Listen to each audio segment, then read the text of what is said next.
کنیز پھر واپس آئی اور اطلاع دے گئی کہ شام کو مالکہ آئیں گی۔ جوہری نے حد المقدور مکان کی آراستگی میں کوئی دقیقہ فروگزارش نہ کیا۔ بہت سا قیمتی سامان زینت احباب سے لا کر فراہم کیا۔ ابن بکا کو بھی اطلاع کر دی کہ فلاں وقت شمس النہار آپ سے ملنے آئیں گی۔ ابن بکا تیار ہو گیا۔ شام تک دونوں دوست لوازم دعوت و آرائش مکان میں مصروف رہے۔ ابن بکا اپنے جذبات سے مضطرب تھا، بار بار آفتاب کی طرف دیکھتا اور اس کی سست روی پر دل ہی دل میں بیچ و تاب کھاتا۔ خدا خدا کر کے شام ہوئی۔ حسب وعدہ شمس النہار دو کنیزوں کے ساتھ آئی اور بچھڑے ہوئے دل ملے اور دنیا و ما فیہا کو بھول گئے۔ تھوڑی دیر میں دسترخوان بچھا، سب نے کھانا کھایا، جوہری کی ہمدردی اور مہربانی کا شکریہ ادا کیا۔ ابھی یہ گفتگو کر ہی رہے تھے کہ باہر سے شور و غل کی آوازیں آئیں اور ایک غلام نے اطلاع دی کہ ڈاکوؤں نے حملہ کر دیا، مکان لٹ رہا ہے، کئی آدمی مقابلے میں مجروح ہو چکے ہیں۔ جوہری صورتحال دیکھنے کو باہر آیا تو خود بھی گر گیا۔ اتنے میں ڈاکو مال و اسباب لوٹ کر فرار ہو گئے۔ جوہری مکان کی طرف آیا تو ایک غلام سے معلوم ہوا کہ ابن بکا اور شمس النہار کو گرفتار کر کے لے گئے ہیں۔ جوہری بہت پریشان ہوا اور پھر شمس النہار کا اس کے مکان سے غائب ہونا، احباب سے لایا ہوا سامان، زینت لٹنا، حکومت کی پوچھ پرستش کا خطرہ، ان سب باتوں کو سوچ کر جوہری گھبرا گیا اور دل میں کہنے لگا، ابن ظاہر نے اچھا کیا چلا گیا، اور مجھ سے بڑا بے وقوف کون ہوگا جو خود اپنے سر پر مصیبت لایا۔ ڈاکے کی خبر مشہور ہوتے ہی کچھ احباب آ گئے اور جوہری کو تسلی و تشفیع دیتے رہے۔ اتنے میں ایک غلام نے آ کر اطلاع دی کہ ایک شخص تنہائی میں آپ سے ملنا چاہتا ہے۔ جوہری اٹھ کر باہر گیا۔ وہاں ایک اجنبی کھڑا تھا۔ وہ کہنے لگا، آپ تنہا تھوڑی دور میرے ہمراہ چلیں، میں آپ کی ڈکیتی کے متعلق آپ کو کچھ اطلاعات دوں گا۔ جوہری اس اجنبی کے ہمراہ ہو گیا۔ تھوڑی دور آ کر اس نے کہا، مجھے ابن بکا اور شمس النہار نے بھیجا ہے، آپ میرے ساتھ چلیں، ان کی رہائی بھی ہو جائے گی اور ممکن ہے کہ آپ کا کچھ اسباب بھی مل جائے۔ آپ کی سلامتی کے لیے خدا کو حاضر و ناظر کر کے قسم کھاتا ہوں۔ جوہری تن بتدبیر اس کے ساتھ چلا۔ دونوں دجلہ کو عبور کر کے دوسری طرف گئے اور ایک تنہا مکان میں پہنچ کر اندر گئے تو دروازہ بند ہو گیا۔ وہاں 10 آدمی بیٹھے تھے۔ انہوں نے جوہری کو باعزت بٹھایا، پھر کھانا پیش کیا اور کہنے لگے کہ آپ کے مکان پر جو حملہ ہوا تھا اس میں ہم شریک تھے، لیکن ابھی کچھ دیر ہوئی بعض ایسے حالات پیش آ گئے کہ ہم نے آپ کو تکلیف دی۔ اگر آپ بحلف ہمیں رازداری کا یقین دلائیں تو ہم دونوں قیدی اور جو کچھ سامان اس وقت موجود ہے آپ کو واپس کرنے کے لیے تیار ہیں۔ جوہری نے قسم کھائی اور وعدہ کیا۔ چنانچہ ان لوگوں نے ابن بکا اور شمس النہار کو لا کر جوہری کے سپرد کر دیا اور جو کچھ سامان موجود تھا دے دیا۔ پھر ان لوگوں نے ایک چھوٹی سی کشتی میں سوار ہو کر آیا اور کہا کہ آپ لوگ تشریف لے جائیں اور اپنے وعدے کو یاد رکھیے گا۔ ہم خدا کا شکر ادا کرتے ہیں کہ دوسرے کنارے آئے اور گھر کی طرف ہی چلے گئے کہ کچھ سپاہیوں نے آ کر گرفتار کر لیا۔ شمس النہار نے دستہ کے افسر کو بلا کر کہا کہ وہ فوراً مؤدب ہو گیا اور سپاہیوں کو حکم دیا کہ ان کو چھوڑ دو اور بحفاظت ان کے مکان تک پہنچا دو۔ ہم لوگ صبح کے قریب گھر پہنچے۔ اہل و عیال سب پریشان تھے۔ ہمیں دیکھ کر اطمینان کا سانس لیا۔ شمس النہار 2 سپاہیوں کے ہمراہ الگ چلی گئی۔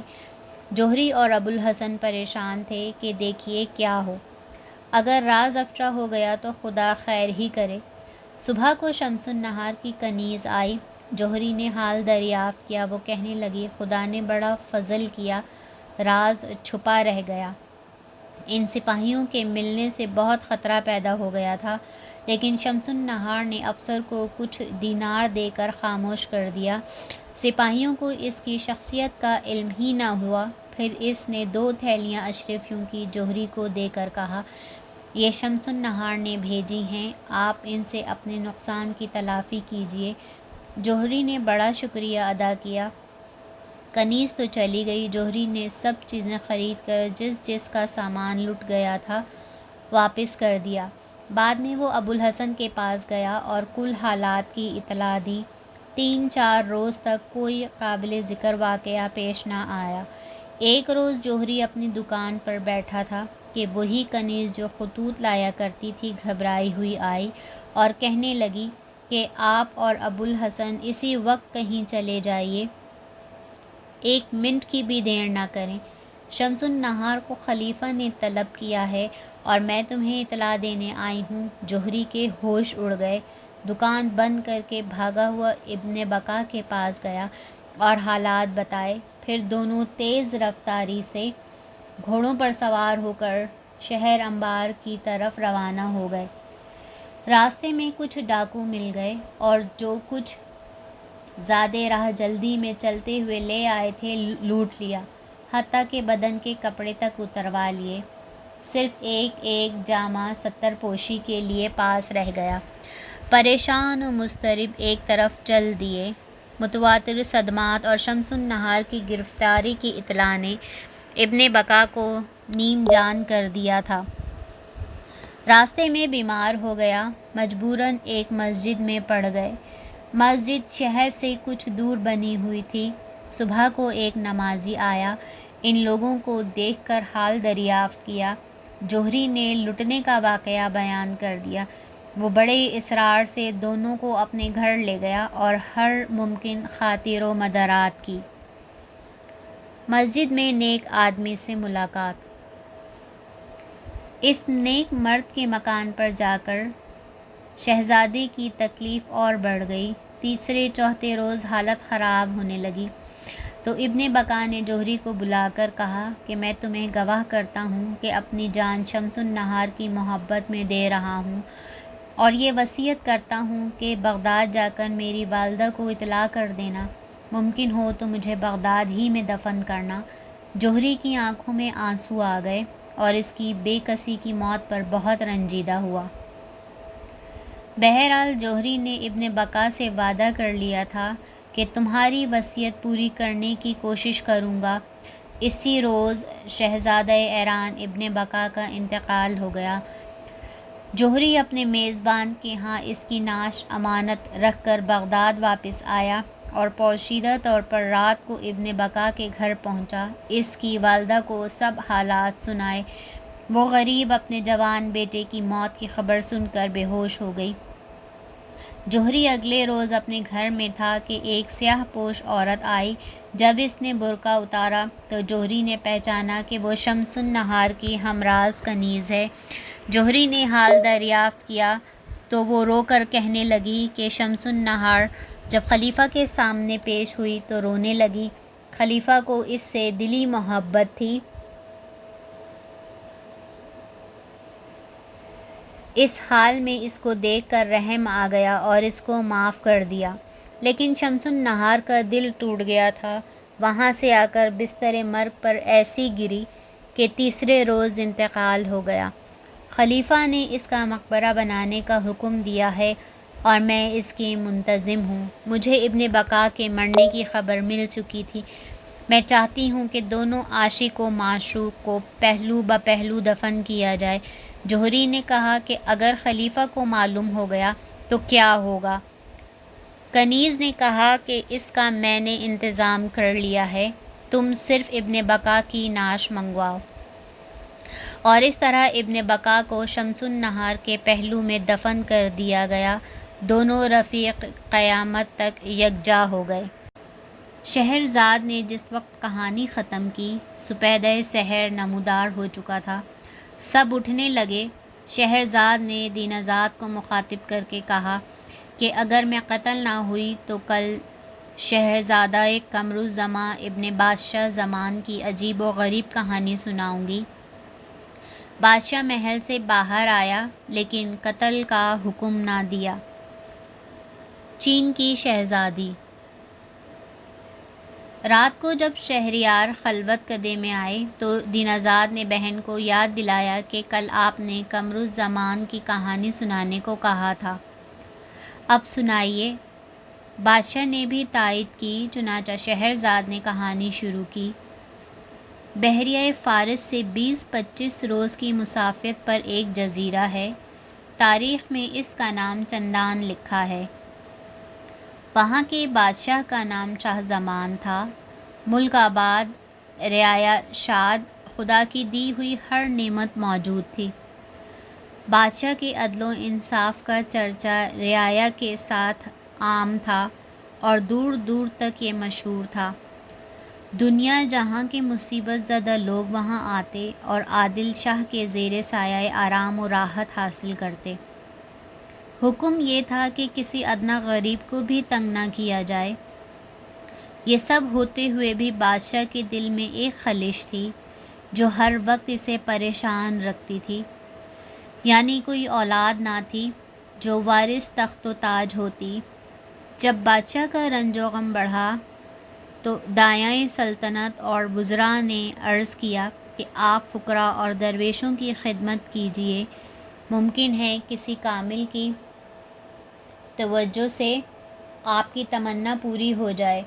چنانچہ بادشاہ نے ہر جگہ لنگر جاری کر دیے، سرائیں بنوا دیں، کنویں کھدوا دیے تاکہ کسی مسافر اور غریب کو تکلیف نہ ہو۔ جہاں کسی فقیر و درویش کی اطلاع ملتی، جاتا اور دعا کے لیے عرض کرتا۔ آخر ایک دن بارگاہ خداوندی میں اس کے اعمال قبول ہو گئے۔ بادشاہ کو بیگم نے مژدہ سنایا کہ وہ امید سے ہیں۔ بادشاہ کو بے حد مسرت ہوئی اور اس دن کا انتظار کرنے لگا جب وہ وارث تخت کو اپنی آنکھوں سے دیکھے گا۔ 9 ماہ گزرنے کے بعد بادشاہ کے یہاں ایک نہایت حسین و جمیل لڑکا پیدا ہوا۔ خزانوں کے منہ کھول دیے گئے اور غرباء و فقراء کو اتنا دیا کہ مالا مال ہو گئے۔ مہینوں ملک میں جشن و مسرت رہا۔ بادشاہ ہر وقت خدائے عزوجل کا شکر ادا کرتا کہ اس کی سب سے بڑی تمنا پوری ہو گئی، اور شہزادے کا نام اس کے حسن و صورت کی مناسبت سے قمر الزمان رکھا گیا۔ جب شہزادے نے ہوش سنبھالا تو ہر فن کے استاد مقرر کر دیے گئے جو شہزادے کو تعلیم و تربیت دیتے تھے۔ 15-16 سال کی عمر میں قمر الزمان تحصیل و علوم و فنون سے فارغ ہو گیا۔ استادوں کو بے حد انعام و اکرام دیا گیا۔ بادشاہ کو اب اس کی شادی کی فکر ہوئی، چنانچہ اس نے قمر الزمان سے ذکر کیا۔ اس نے ہاتھ باندھ کر عرض کیا کہ قبلہ و کعبہ، اس سے تو مجھے معافی فرمائیے۔ بادشاہ نے بڑے تعجب سے پوچھا، کیوں؟ شہزادے نے عرض کیا، میں نے عورتوں کو بے وفائی اور بد کرداری کرتے ہوئے دیکھا ہے، اور میں عورت ذات سے بدگمان ہو گیا ہوں، اور میں نہیں چاہتا کہ ماں کے سوا کوئی اور عورت میری زندگی میں داخل ہو۔ بادشاہ کو سن کر بہت ملال ہوا، لیکن اس نے سوچا کہ ابھی 9 عمر ہے، کتاب علم کا طبیعت پر اثر ہے، کچھ دنوں میں خود ہی درست ہو جائے گا۔ بادشاہ نے بیٹے کو مخاطب کر کے کہا، بیٹا، تمہارا جواب میرے منشا کے خلاف ہے، لیکن میں تمہیں 1 سال کی مہلت دیتا ہوں، اس مسئلے پر مزید غور کر لو۔ سال بھر گزر گیا۔ بادشاہ نے شہزادے کو سرے دربار بلا کر دریافت کیا کہ شادی کے متعلق اب تمہاری کیا رائے ہے؟ قمر الزمان نے عرض کیا، وہی جو پہلے تھی، بلکہ اس عرصے میں میں نے جو مطالعہ کیا ہے اس نے میری رائے کو اور قوی کر دیا ہے۔